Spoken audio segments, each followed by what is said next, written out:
طبعا احنا في موسم الزيتون، والله يشيل هالغمة وهالحرب عنا ويشيل الاحتلال ويحرر أقصانا إن شاء الله رب العالمين. في موسم الزيتون شعبنا الفلسطيني بيسمي هدية الأطفال مجورعة، أو هي بالمعنى كهدية للأطفال اللي بيشاركوا في الزيتون. شو كيف بيطلقتوا؟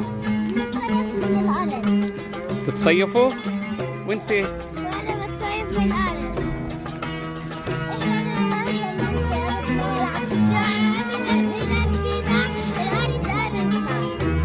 طبعا الطفل اللي بيشارك خلال يوم عطلته معنا في الزيتون بصير يلقط من وراء الخريطة أو من صيافة الزيتون، بقايا الزيتون.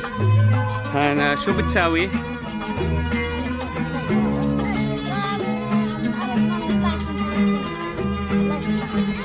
طبعا نشوف الطفل اللي بعده يوسف. يا بابا يعطيك العافية. شو بتساوي يا حاج؟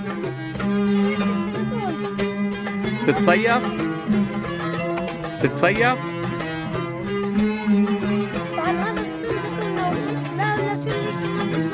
وحتى لو اجوينا ما نطلعش من ارضنا. بقول له لازم نشرب شو يسوي كذا؟ شو يعملوا؟ مش رح نعمل ولا شيء ولا نطلع من ارضنا. شو يا زينة بتساوي؟